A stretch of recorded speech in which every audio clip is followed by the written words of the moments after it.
काय केलं मी, हा ब्लॉग ओपन केला. ह्या ब्लॉगचं ऑन पेज एसईओ केलंय का नाही ते चेक करायचं. ते म्हणून मी कॉपी केला, Ctrl+C, आणि इथं काय केलं, ओरँक नावाची वेबसाईट ओपन केली आणि त्याच्यावरती ती पेस्ट करायची ब्लॉग. तर इथं ऑन पेज एसईओ झालाय का नाही हे समजेल का आपल्याला? नाही समजणार का फक्त परफॉर्मन्स दिसेल?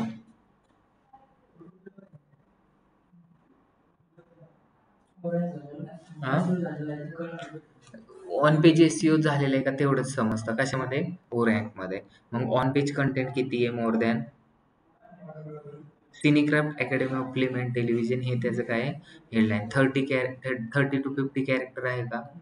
250 ते 445 444 मध्ये आहे का? आहे. नंतर मेटा डिस्क्रिप्शन फक्त मिसिंग आहे. ॲक्स स्कॅन म्हणजे फक्त निम्म झालेले. परफॉर्मन्स किती आहे? 4955 आहे. तर आपल्याला त्याच्यावरती अजून काम करावं लागेल. फक्त टायटल टाकलेलं आहे, डिस्क्रिप्शन टाकलं नाही. मग लगेच जाऊन तिथं टाकून घ्यायचं. आता पूर्ण एसईओ झालाय का नाही ते कसं चेक करायचं? कोणता टूल वापरायचा? SEO ability.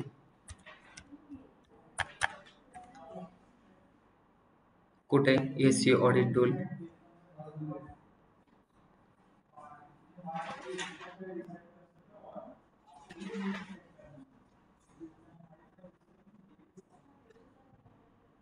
एसईओ चेकर दिसते त्याच्यावरती क्लिक करायचं. इथं टाका. मग ऑन पेज एसईओ म्हणजे फक्त title, description, meta description, image optimisation, alt tag आणि एवढ्याच गोष्टी येतात. आता पूर्ण एसईओ मध्ये भरपूर साऱ्या गोष्टी येतात. त्याच्यातले आपले काल 8 रँकिंग फॅक्टर झाले होते. आता बाकीचे आपण पुढं पाहू वन बाय वन. पहिले तर टायटल डिस्क्रिप्शन 3 झाले. Meta description, image optimisation, alt tag, keyword more than sorry loading time more than 3 सेकंद, लेस दॅन 3 सेकंद पाहिजे. एस-एस-एल सर्टिफिकेट पाहिजे. एस-एस-एलचं काय म्हणजे हे दिसतंय ना, सिक्युरिटी सॉकेट लेअर. म्हणजे इथं बघितलं, हे इथं दिसतंय का? HTTPS hyper text transfer hyper text protocol, secure protocol.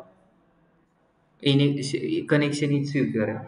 हे जर नसतं तरी पण तुमची वेबसाईट रँकिंग होत नाही. मग एखादं बोललं मला एस-एस-एल सर्टिफिकेट नको, तर त्याला सांगायचं तुझी वेबसाईट रँकिंग होणार नाही. आता मी कसं आहे काय चेक केलं, इथं बघा, ॲड मेटा डिस्क्रिप्शन. टायटल टाकलेले, ज्या गोष्टी नाही इथं त्या टाकायच्या. इथं मेटा डिस्क्रिप्शन टाकायचंय. Header section should be suit better to the page content.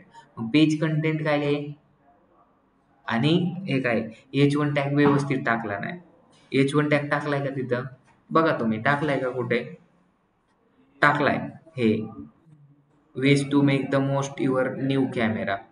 New कॅमेऱ्याची काळजी कशी घ्यायची. मग इथं काय रीड द मॅन्युअल. काळजी घेण्यासाठी मॅन्युअल रीड करायची गरज आहे का? Learn about the exposure triangle. काय गरज आहे का आपल्याला? काळजी कशाची घ्यायची? कॅमेऱ्याची. मग ते चुकीच्या गोष्टी, त्याच्यामुळे त्यांनी काय सांगितलंय, म्हणजे गुगल आपल्याला हे जे टूल आहेत ते आपल्याला प्रॉपरच सजेस्ट करतात. त्याला गुड अल्टरनेटिव्ह डिस्क्रिप्शन पण टाकू शकतात. पेज रिस्पॉन्स टाइम 2.5 सेकंदाचा आहे. म्हणजे तो पण इम्प्रूव्ह करावा लागेल.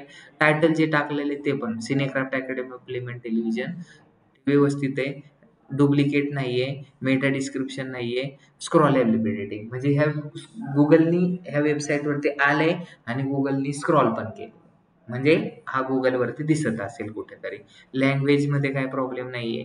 पेज URL युजर फ्रेंडली आहे. डोमेन पण ओके. दिसतंय का सगळं?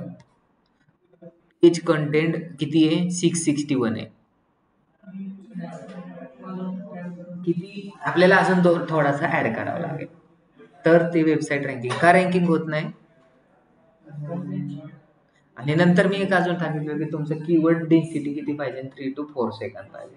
मग आहे का 3 to 4%? 38.3% of the text are stop word. Top word जो आहे ना तो 38% वेळा रिपीट झालाय. म्हणजे कीवर्ड डेन्सिटी चुकीची टाकलेली.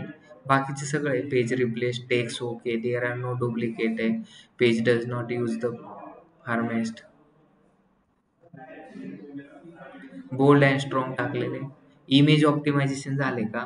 इमेजला नाव नाही दिलं म्हणजे अल्टॅग दिलाय का? अल्टॅग कसं द्यायचं माहिती आहे तुम्हाला? सेटिंग मध्ये जाऊन त्याचं नाव द्यायचं. नंतर सगळ्यात इम्पॉर्टंट म्हणजे काय, की तुम्हाला काय करायचंय बघा.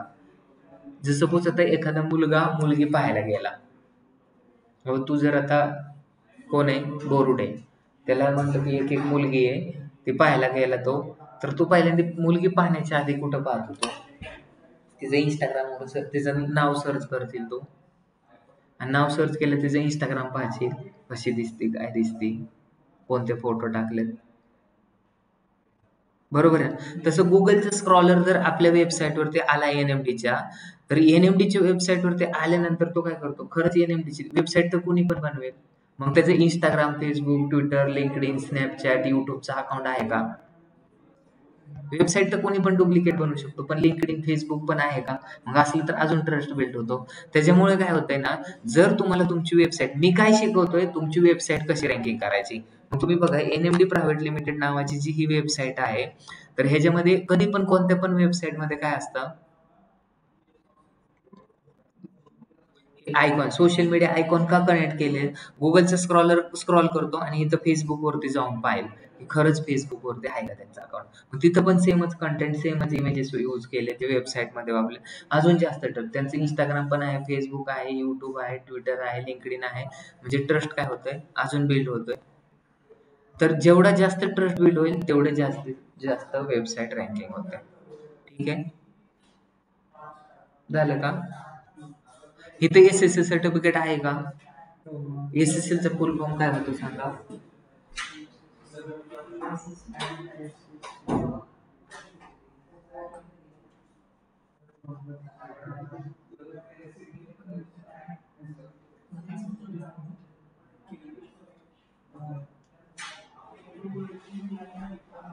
एस एस एल सर्टिफिकेटचा फुल फॉर्म काय होतो?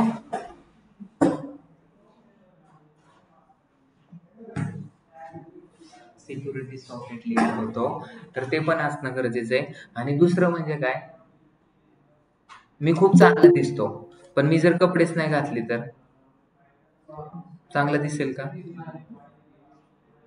कोणतरी मेसेज केलाय काहीतरी ना, आपले चार्जिंगला लावलं नाही, नाहीतर बंद व्हायचं.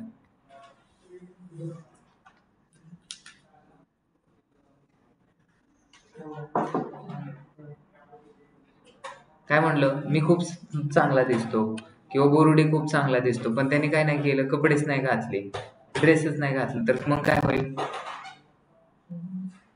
एखादी मुलगी खूप सुंदर दिसते पण त्याने काय ड्रेसच नाही घातलं, तर चांगलं दिसेल का? पण तसंच आहे की आपल्याला वेबसाईट जर रँकिंग करायची, तर मग तिथे एक त्यांनी रँकिंग फॅक्टर दिलेला आहे की तुमचा वेबसाईटवरती फेविकॉन असला पाहिजे. फेविकॉल नाही, फेविकॉन. फेविकॉन म्हणजे काय? आपण आता इथं सर्च केलं, काय सर्च केलं, digital marketing courses in Pune. काय पण सर्च केल्यानंतर वेबसाईट येतात, दिसते का हे? हे काय फेविकॉन आहे. एएनएमडीचं फेविकॉन दिसतंय का? तर हा फेविकॉन लावणं गरजेचं. इथं दिसतंय का वरती? प्रत्येक वेबसाईटला जी रँकिंग झाली तिथं फेविकॉन दिसतंय का? तर हे फेविकॉन लावणं गरजेचंच आहे. तरच तुमची वेबसाईट रँकिंग होते. म्हणजे एवढी काळजी घ्यायची आपल्याला. जर आपली वेबसाईट जर रँकिंग करायची, तर तिथं फेविकॉन असणं गरजेचं आहे. फेविकॉन म्हणजे काय? आहे आपला लोगो. लोगो. लोगो पण बोलू शकतात. मग आपली वेबसाईट रँकिंग होते. आपल्या वेबसाईटमध्ये लोगो आहे का? एनएमडीचा लोगो आहे ना साईडला, तर तो लोगो असणं खूप गरजेचं आहे. नंतर एक सांगितलं होतं की कीवर्ड मॅपिंग आणि sorry, keyword density. Keyword density किती पर्सेंट असली पाहिजे? 3 टू 2 to 3%. किती पर्सेंट? 2 to 3%. नंतर कीवर्ड प्रॉमिनन्स सांगितलं होतं. काय सांगितलं होतं? Digital marketing courses in Pune search करू आपण. इथे एनएमडीची वेबसाईट का रँकिंग होते? हे जे असतं ते हेडलाईन आहे. काय हेडलाईन आहे? Digital marketing courses. हेच ते मेटा डिस्क्रिप्शन आहे. हे किती असतं? 157 to 868 कॅरेक्टर. मग आता मी ह्याच्यावरती क्लिक केलं. तर ह्याच्यावरती क्लिक केल्यानंतर आपल्याला काय काय गोष्टी इम्पॉर्टंट आहेत रँकिंग होण्यासाठी. आता एखादा युजर एवढा वेळ थांबेल का? लोडिंग टाइम आपल्याला कमी करावा लागणार ॲज सून ॲज पॉसिबल. नाहीतर काल 1 नंबरला दिसत होते, आज किती नंबरला दिसते? 2 नंबरला. दिवसेंदिवस त्याची काय होईल? डिग्रेडेशन चालू आहे. समजलं? ह्या वेबसाईटवरती आल्यानंतर इथं युजर फ्रेंडली URL असणं गरजेचं आहे. 3 सेकंदापेक्षा कमी वेळेत ते लॉगिन 800 प्लस काय असला पाहिजे, टोटल कंटेंट असला पाहिजे. आणि कीवर्ड प्रॉमिनन्स सांगितला होता मी.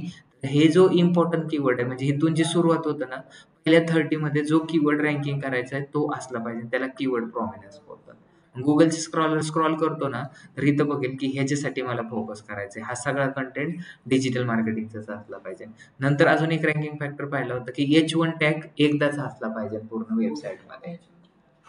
आहे का मग H1 टॅग एकदाच पूर्ण? H2 टॅग तुमचा, आता तुम्हाला ज्यावेळेस तुम्ही इंटरव्ह्यू वरती जातात ना, त्यावेळेस तुम्हाला विचारतात की ह्या वेबसाईटमध्ये H2 टॅग किती वेळा यूज केलाय,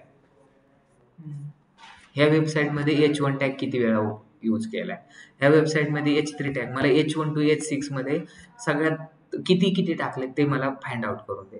तर ते कसं फाइंड आउट करायचं, त्यासाठी टूल वापरायचा. कोणता टूल वापरणार? SEO चेक करण्यासाठी कोणता टूल वापरतात? SEO ॲबिलिटीचा टूल वापरायचा. मी शेवटी तुम्हाला दाखवेल. अजून तुम्हाला सांगतो, कीवर्ड डेन्सिटी एक लागते. कीवर्ड डेन्सिटी म्हणजे काय? Percentage of keyword in particular ह्याच्यामध्ये. नंतर अजून आलं कीवर्ड मॅपिंग. कीवर्ड मॅपिंग म्हणजे काय? Distance between two keyword. म्हणजे तुम्हाला सांगितलं होतं, इथं एक कीवर्ड टाकलाय, नंतर इथं खाली एक टाकलाय, म्हणजे 2 कीवर्ड मध्ये किती डिस्टन्स आहे हे पण मॅटर करतं, जर तुमची वेबसाईट रँकिंग करायची असेल तर. आता सपोज एखादा युजर काय केला, त्याने गुगलवरती सर्च केलं digital marketing courses in Pune, बरोबर. इथे एक वेबसाईट आहे, इथे एक आहे आणि इथे एक आहे. मी क्लिक केलं ह्याच्यावरती. मी जर सपोज एखाद्याच्या वेबसाईटवरती आलोय आणि लेस दॅन 3 सेकंदपेक्षा किंवा 15 सेकंदापेक्षा जर मी इथं आलो आणि इथं मला काय झालं पाहिजे, मी किती वेळ जास्त टाइम स्पेंड करतोय ह्या वेबसाईटवरती ते इम्पॉर्टंट आहे. जर सपोज मी एखाद्याच्या वेबसाईटमध्ये गेलो, मला ही वेबसाईट आवडलीच नाही आणि मी लगेच कट केली, काय केली, लगेच कट केली, वेबसाईटवरती आणून लगेच कट केली, तर माझा बाउन्स रेट वाढतो. बाउन्स रेट म्हणजे काय? बाउन्स रेट म्हणजे काय? बाउन्स रेट म्हणजे तुमच्या घरी जर पाहुणे आले आणि जर तुम्ही किती सेकंदात काय करतात, रिटर्न जातात. तुम्ही किती रिटर्न जातात? घेतच ना ह्या हे का?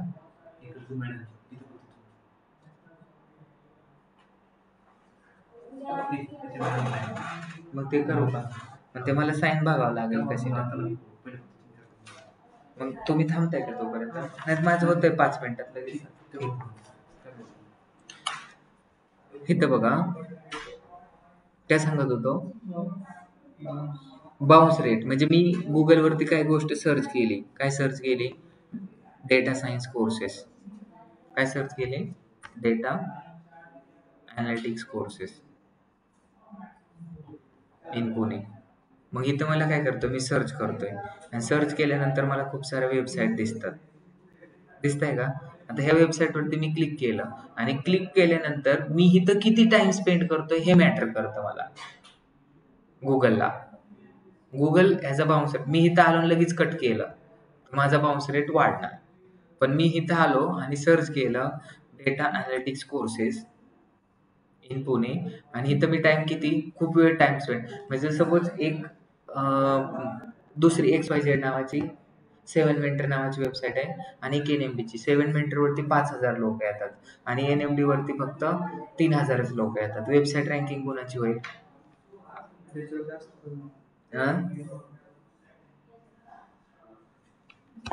त्यांची रँकिंग होईल का? कारण त्यांची वेबसाईट वरती किती लोक येतात? 5,000. माझ्यावर 3,000 येतात, 2चा डिफरन्स आहे. पण माझ्या वरती जे लोक येतात ते 2-2 मिनिटं टाइम तिथं स्पेंड करतात आणि त्यांच्यावरती येतात ते 1 मिनिटातच परत बॅकला जातात, रिटर्न जातात. तर मग कोणाची रँकिंग होईल?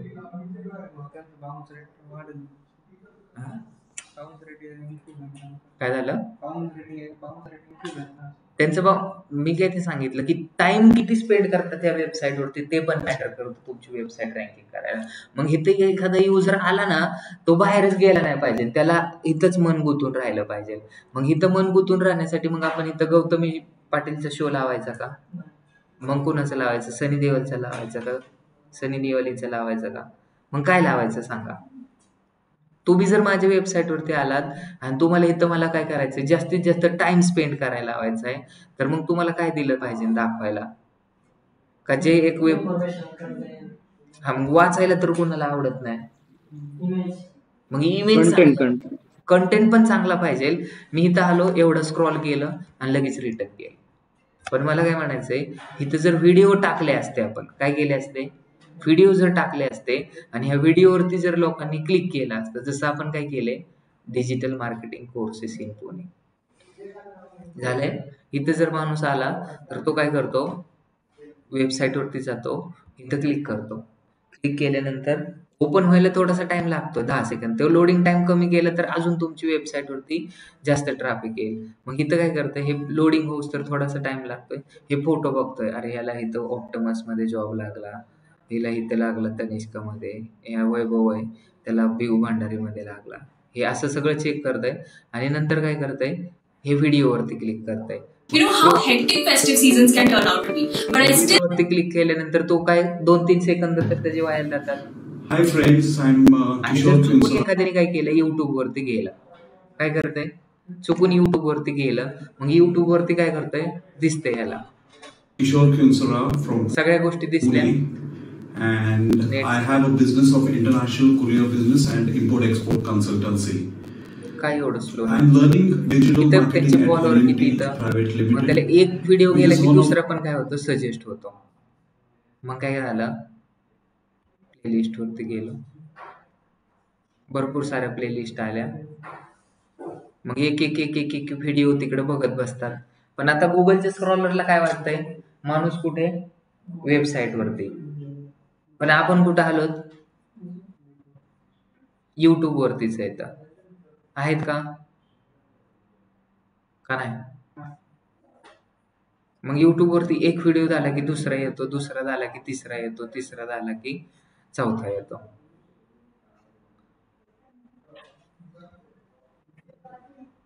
इथं प्लेलिस्ट दिसतात का आपल्याला, प्लेलिस्ट मध्ये काय काय आहे,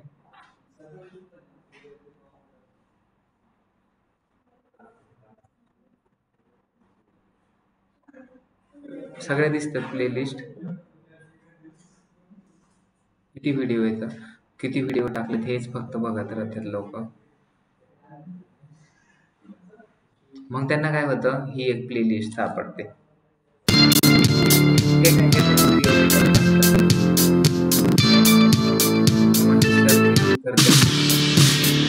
परत इथं बघताय, डीपी मारताय. मग इकडेच नादवतला राहिला पोरगा.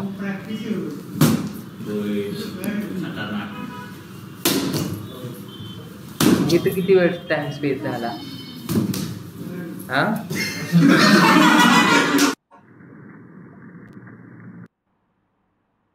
होतोय का टाइम स्पेंड. आपण काय बघायला गेलो,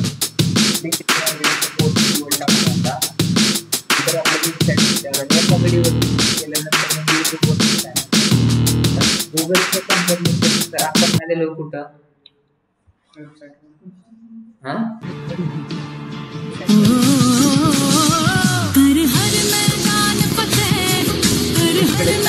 जातो आपला.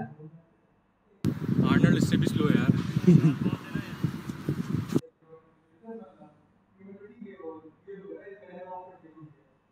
तर असं कट करतात. त्याच्यामुळे आपल्याला व्हिडिओ का ऍड करायचे आपल्या वेबसाईटवरती, समजलं का. आता तुम्हाला असं क्वेश्चन विचारतं की बाउन्स रेट कमी करण्यासाठी काय करू शकतो. बाउन्स म्हणजे काय,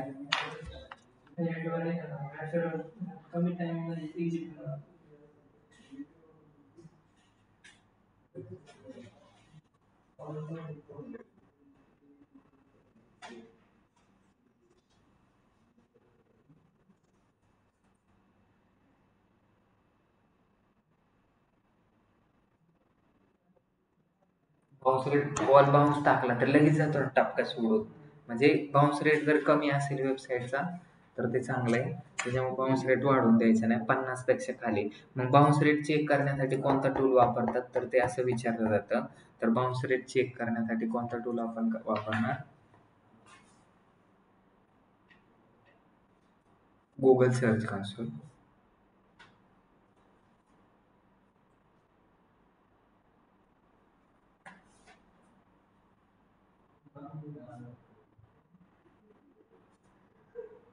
ठीक आहे. बाउन्स रेट पण इम्पॉर्टंट. नंतर पुढे गेला फेविकॉन पण झाला. कीवर्ड मॅप हे काय कीवर्ड डेन्सिटी समजलं, कीवर्ड प्रॉक्सिमिटी समजलं, कीवर्ड प्रॉमिनन्स म्हणजे सगळ्यात इम्पॉर्टंट वर्ड पण समजला. तर ह्या सगळ्या गोष्टी तुम्हाला काय करायच्या असतात, फॉलो करायच्या असतात. तर तुमची वेबसाईट काय होते, रँकिंग होते. मग आता तुम्ही लिहून घ्या रँकिंग फॅक्टर ऑफ एसईओ. मग there are 3 types of SEO: on page SEO, off page SEO आणि technical SEO. On page SEO मध्ये 7 घटक येतात. कोणते कोणते? तुमचं title, description, meta description, image optimisation, alt tag आणि content should be unique and loading timing less than 3 second. एवढे झाले. हे 8 फॅक्टर सांगायचे. 8 झाले रँकिंग फॅक्टर. 9वा रँकिंग फॅक्टर काय सांगितला?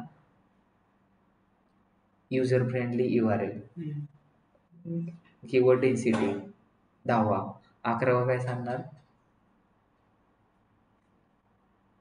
बोल तू, आत्ता सांगितला होता. Keyword prominence. 12वा बाउन्स रेट कमी पाहिजे का जास्त पाहिजे? कमी पाहिजे. 13वा SSL सर्टिफिकेट आणि फेविकॉन. 14वा H1 to H6 टॅग पाहिजे. 15वा इमेज ऑप्टिमायझेशन झालं ना आपलं तिकडं पहिल्या 7 मध्येच. 14 रँकिंग फॅक्टर झाले. 15वा रँकिंग फॅक्टर काय?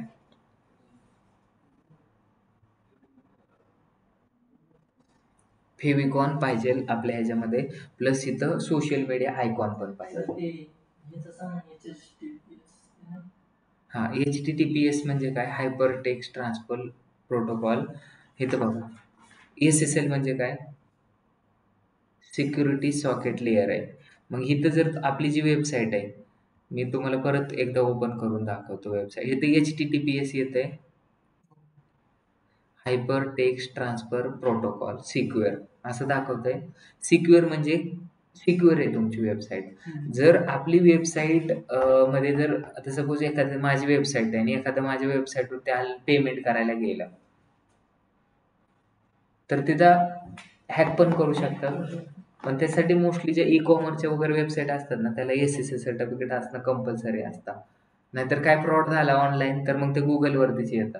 गुगलचा ट्रस्ट कमी होतो. त्याच्यामुळे गुगलने अशी एक रँकिंग फॅक्टर सांगितलंय की तुम्हाला त्याचं SSL सर्टिफिकेट असणं गरजेचं आहे. तर आम्ही तुमची वेबसाईट रँकिंग करू. मग गुगलचं स्क्रॉलर आधी हे सर्टिफिकेट पाहतो आहे का नाही ते.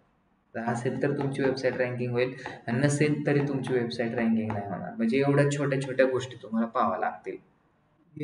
कसं करायचं आपण? ते वेबसाईट डेव्हलपमेंटमध्ये तो डेव्हलपर ऍड करतो, सिक्युअर करतो, त्याला कुलूप लावून टाकतो. असं दिसते का? सेम.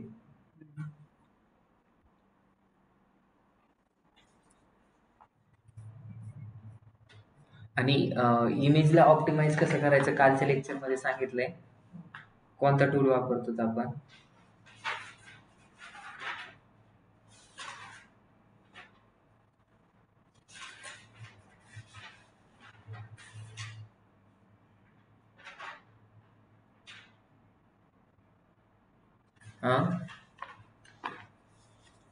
काय सांगितलं मी? Sir image compress. बरोबर. इमेज कम्प्रेस करून कोणतं टायनी PNG आणि इमेज कम्प्रेसर वापरायचं. त्याच्यामधून आपण करू. एवढ्या गोष्टी तुम्ही लक्षात ठेवा. आता 15 गोष्टी. काल मी 7 सांगितल्या होत्या, आज परत 5-6 सांगितल्या. टोटल 15 रँकिंग फॅक्टर झाले आणि अजून पुढं पण पाहिजेत आपल्याला. असे टोटल किती रँकिंग फॅक्टर येतं? 200. ते सगळे लक्षात राहतील तुमच्या? राहतील का? ते लक्षात ठेवून तुम्ही लिहून घ्यावं लागेल. मी तुम्हाला सारखं सारखं त्याच्यामुळे सांगतोय. आता आपल्याला काय करायचंय, जे सगळं पाहिलंय ते बरोबर केले का. आता मी तुम्हाला म्हटलं होतं की आपल्या वेबसाईटमध्ये H1 to H6 टॅग आहेत का ते चेक करायचंय. तर कोणता टूल वापरायचा आपल्याला? H1 टॅग कोणता आहे सांगा बरं याच्यातला. H2 टॅग कोणता आहे? H3 टॅग कोणता आहे? एकच असतो. H2 टॅग कोणता कोणता आहे आता ह्याच्यातला? हे पण H2 आहे का?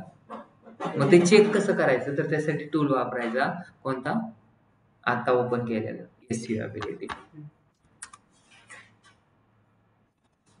SEO ऑप्टिमर पण आहे एक. SEO ऑप्टिमर दिसतंय, त्याच्यावरती जाऊ आपण. SEO ऑप्टिमर आणि SEO ability दोघांचं पण काम काय आहे, सेमच आहे. इथं जाऊन क्लिक करायचं, कंट्रोल V करायचं, ऑडिट करा.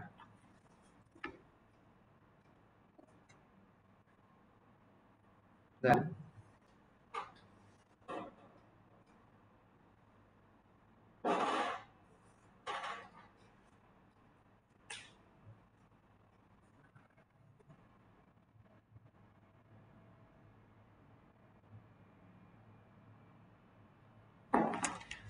काय लिहिलेलं आहे त्यांनी बघा. तुमचं ऑन पेज SEO A+ आहे. लिंक्स किती इथं 0 आहेत. हे लिंक्स ऑफ पेज SEOच आहे. ऑफ पेज SEO आपला D मध्ये. आपली युजेबिलिटी काय आहे, -D मध्ये. परफॉर्मन्स आपला चांगला आहे. सोशल -C मध्ये. खाली बघा. लिंक बिल्डिंग स्ट्रॅटर्जी आपल्याला हाय प्रायोरिटीवरती लिंक वाढवावं लागतील ऑफ पेज SEO वरती. ऑन पेज SEO तुमचं पूर्ण ओके. म्हणजे तुम्ही टायटल पण दिले आणि डिस्क्रिप्शन पण दिलेले. टायटलची लेंथ किती होती, 30 to 50 कॅरेक्टर होती, पण इथं त्यांनी किती दिलेले, 59 कॅरेक्टर दिलेले. तर हे थोडंसं कमी केलं तर अजून आपल्यासाठी बेटर आहे. 50 to 60 कॅरेक्टर सांगितले पोटेन्शियल लेंथ, म्हणजे त्यांनी त्याच्यात ओके ठेवलेले. नंतर 157 to 160 ह्यांनी किती टाकले, 149. चालतंय. तुमचा प्रिव्ह्यू कसा दिसतोय, स्निपेट प्रिव्ह्यू दिसतंय. लँग्वेज पण स्क्रॉलेबल. आता इथं बघा, H1 टॅग कोणता आहे का आहे. मग कोणत्याला कोणता टॅग दिलाय ते इथे एकदा चेक करायचं. दिसतंय welcome to NMD private limited, ह्याला H1 टॅग दिलेला आहे. मग H1 टॅग, H2 टॅग किती इथं पूर्ण 11. ते कोणते कोणते ते पण समजेल. H3 टॅग किती इथं 4 येतं. H4 टॅग, H5 फक्त एक H5 ला 3 येतं. समजलं. आणि तुमची वेबसाईट कशासाठी रँकिंग होते ते पण तुम्हाला दिसतंय. NMD प्रायव्हेट लिमिटेड साठी किती नंबरला आहे, पेज 14 पेजेस रँकिंग होतात NMD साठी. प्रायव्हेट लिमिटेड साठी 11, बिझनेस साठी 10, डेटा साठी 9, डिजिटल साठी 7, पुणे साठी एवढे पेजेस होतात. कुठे कुठे कुठे कुठे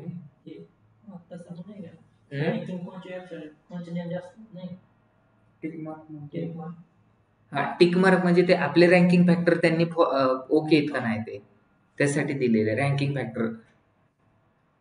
हे बघा, मेटा डिस्क्रिप्शन टाकलंय म्हणजे ओके, आपण टाकलेलं ओके, चुकीचं नाहीये. रेड केलेलं असेल तर ते चुकीचं आहे.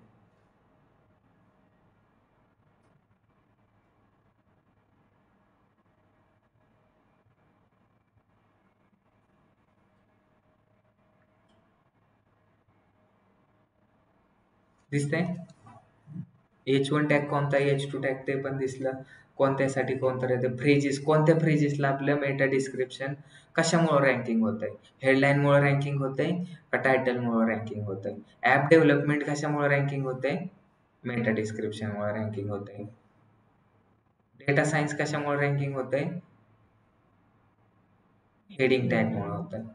मग अमाऊंट ऑफ कंटेंट किती आहे, 703 आहे. पण हात किती पाहिजे होता, 800 पाहिजे होता. म्हणजे अजून तुम्हाला वाढवावं लागेल.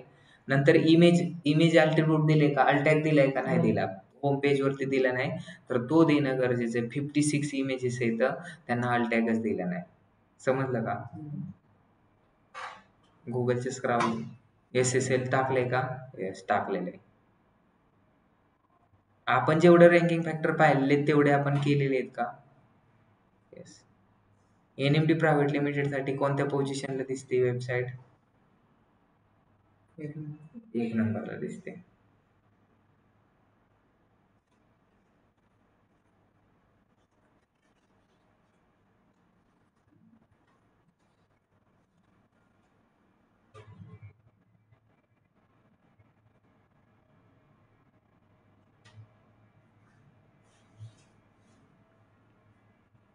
NMD साठी 6 नंबरला, NMD डेटासाठी 29 नंबरला.